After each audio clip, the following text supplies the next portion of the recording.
Hey guys, back with another YouTube video. Today it's going to be a showing off video. Now I'm back from Dequeen, Arkansas. I went down to go visit some family and spend some Halloween with my nephew. So today I'm going to show off all the items I have bought since I've been down there. Now some of these items I bought from a flea market, some of these items I bought from a pawn shop, and some of these items I bought from a friend who lives near my mother's trailer, whose name is Aaron. He's a good friend of mine. Me and him became friends right on the spot because we share the same interest in guns and knives. So he also sold me some items.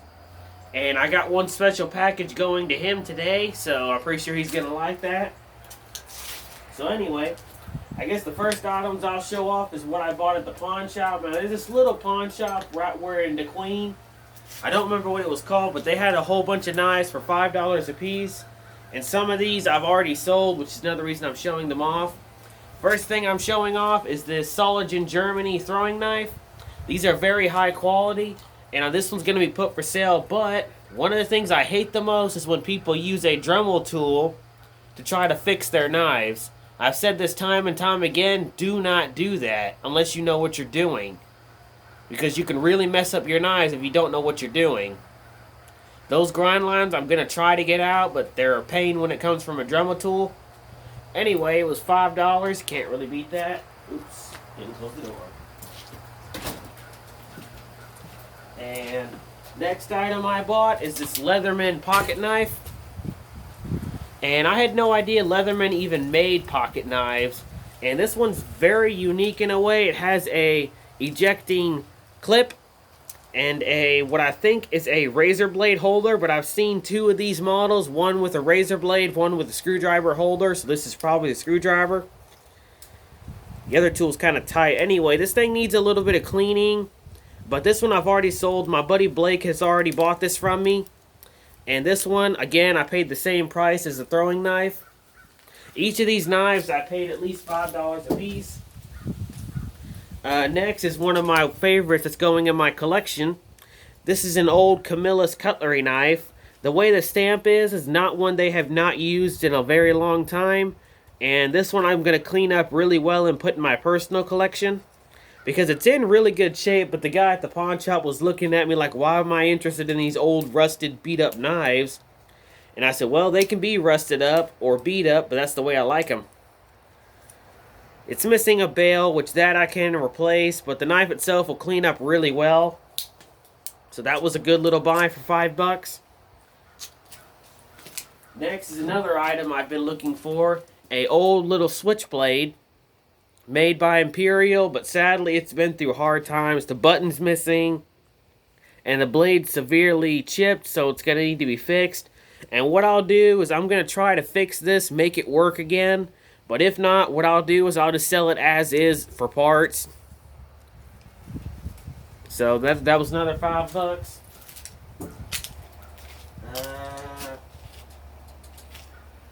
Next is another item that let's see. Next, going to the flea markets. Well, actually, now that I think about it, this came from a pawn shop. We went to another pawn shop near where my mother was going to the gas station. There just happened to be a pawn shop near that area, and I'm like, well, I'll walk to it while she's at the gas station. So I did and bought this cheap machete. This is probably a cheap Walmart machete. These are so common, and the lady said I'll take $1 for it, and I said, all right, I'll take it, because what I plan to do is chop this up and make it into a couple of knives. I'll throw away the handle and probably just make a couple small knives. I've already drawn some designs on it of what I had planned to do. So that's one machete I bought for $1. Let's see. That's all the pawn shop finds. Next is going to the flea market finds. First things I'll show off is I was able to get at least 2 deer antlers while I was gone. I bought this one for $1. It's an old shedded deer antler, which I'm not going to be picky. It'll still do.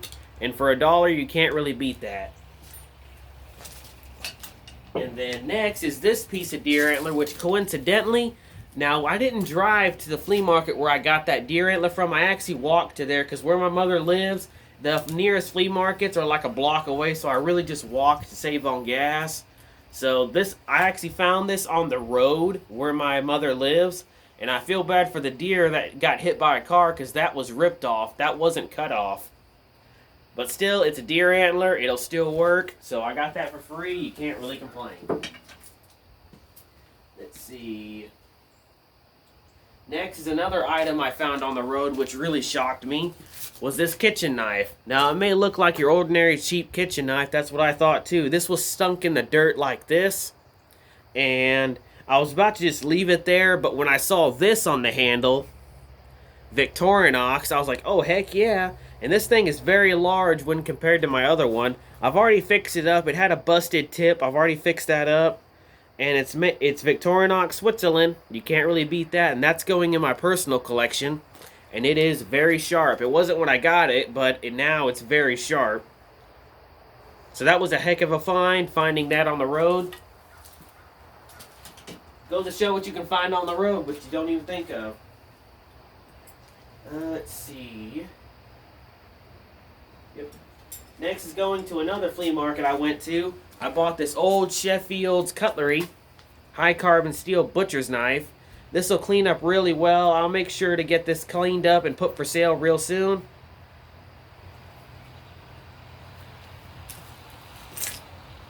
Oh yeah, that was $5 as well.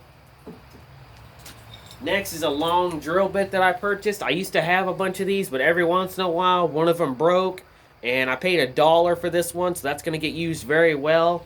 And it's very sharp, so it'll do for what I'm going to use it for. And what I use these long drill bits for is very simple. When I'm making a stick tang handle, I have to drill through one piece of wood all the way through, so that way I can put a pommel on the end. So this really helps me on that, and for $1, you can't beat it. Next is another mini little C-clamp. Again, $1. Couldn't really beat that. So that's going to get used very well. Next is a long machete that I purchased at the same flea market. This was $5. Now, just to show you how longer it is, this is the machete I bought at the pawn shop. This is the machete I bought at the flea market. As you can see, it's got at least a couple of inches more. This one is a Filipino machete. And these are normally used for cutting everything from corn to fruit, you name it, this would cut it. And I'm going to clean this up and actually put this in my personal collection because I don't have that much high quality machetes, and this one's more of a collector's item. What I'll do is I'll wire brush it, getting all the rust off of it, and probably give it a nice coat of black paint. So that way it'll help prevent it from rusting, and plus it'll look badass. Pardon my language.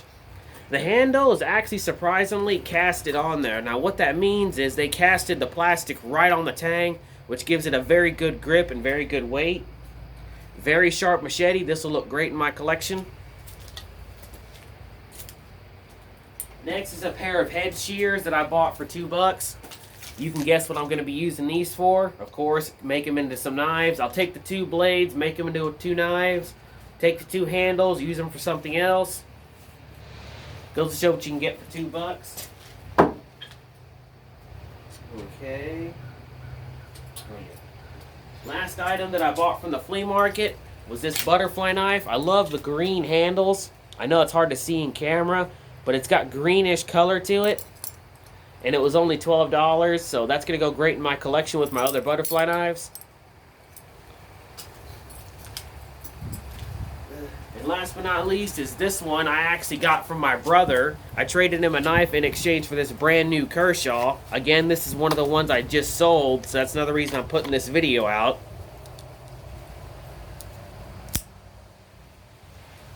So that's a good little knife. These always sell really well. Kershaw sell really well, so heck, I got a good deal for it, so thank you, brother. Alright. Next is going into some items I bought from my neighbor Aaron, which, like I said, he's in my mother's trailer park. He lives near her, and me and him became friends. So the first item I bought was this katana. Now, normally I don't buy these, but this one's actually very good quality for its price. Now, the first thing I noticed right off the back is the samurai on the back. That's the Steel Warrior Samurai. I recognize that right off the back. And it's very well made for the price. And I looked it up on Steel Warrior. Turns out this is about $150. and it's very lightweight. And I've already tested it on some pumpkins just to see the good quality, and it sliced right through those pumpkins without hesitation. If you want, I'll probably do a video of showing how good this thing is. The only thing is it rattled in the tang when I swung it, so that means that the tang's probably not fitted correctly. So I'll probably do some modifications on it, make it more solid. So if you want to see a video of me testing this out, let me know and I'll do it. And I gave my friend Aaron 20 bucks for this, because that's really all I could do. I was going to give him 50, but I didn't have it, so I gave him 20, and he said he would take it, and I told him thank you.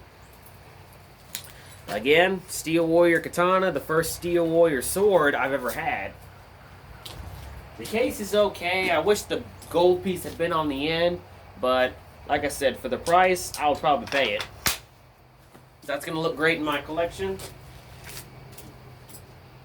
Okay, last but not least is the special item I bought from Aaron, and this was definitely the best item out of all of these that I was able to purchase. Was this old single shot 12 gauge. Aaron was selling this. It's not in good shape, as you can tell. It's severely rusted. The barrel's in okay shape besides the muzzle end, but it's an old Pelican is what it says on it. Old Pelican single shot. Don't know how old this is. Me and my father are having trouble determining how old it is. The good news is it's got numbers on the barrel, frame, and stock. And on top of that, it doesn't have a hammer or foregrip, but the rest of the parts are still there. And the best way to know if your shotgun's a 12 gauge or any other caliber is to very simple get spent shotgun shells, not live ones for safety reasons, and test one by one to see which caliber fits the thing the most. So this was my best find, and I gave him $40 for this one, which I wasn't really happy about giving him that for it, but Aaron said he needed the money, and I was willing to give it to him. And in exchange for giving me this, I did something special for him. I got a box of knives together that I'm going to give to him, or send back to him anyway. And then I fixed up his old spear. That's in the house. I can't really show that right now. But I fixed that up for him. He's really going to like that. So Aaron, I hope you're watching this. So this will get cleaned up real well. I haven't decided if I'm going to clean it up on camera or off camera. I don't know yet. But I might do an update on it being fully cleaned up. I don't know yet. Sadly, though, the stock is in very worse shape. It's got 3 hairline cracks, 2 on the bottom, 1 on the side. So if this gun turns out to be 100 years old, which wouldn't surprise me, then I would really just make it look nice and keep it for display. I wouldn't really use it because I wouldn't want to be afraid of Bugs Bunnying the front of the barrel. Now, anyone who knows their cartoons knows what I mean by that. So anyway, that was my favorite find. And last but not least is this garbage bag right here. Y'all are probably looking at that in the video thinking it's trash. Turns out it's not. Now, in the trailer park is also a little junk pile of stuff, and there was a whole bunch of couches. And as those may know me very well, I'm good at taking stuff like that and making some good stuff out of it. So what I did is I took my knife and gutted the couch and got some nice good quality wood. Brand spanking new stuff. And then there was some bamboo trees near the area, so I chopped a couple of them down and reused them. And then I found this old broomstick handle. So I found some good handle material, which is good. I was seriously running low, so that was a good thing to find. So anyway, that's all the stuff I bought while I was down in dequeen. I hope you've enjoyed the video, and as always, stay sharp.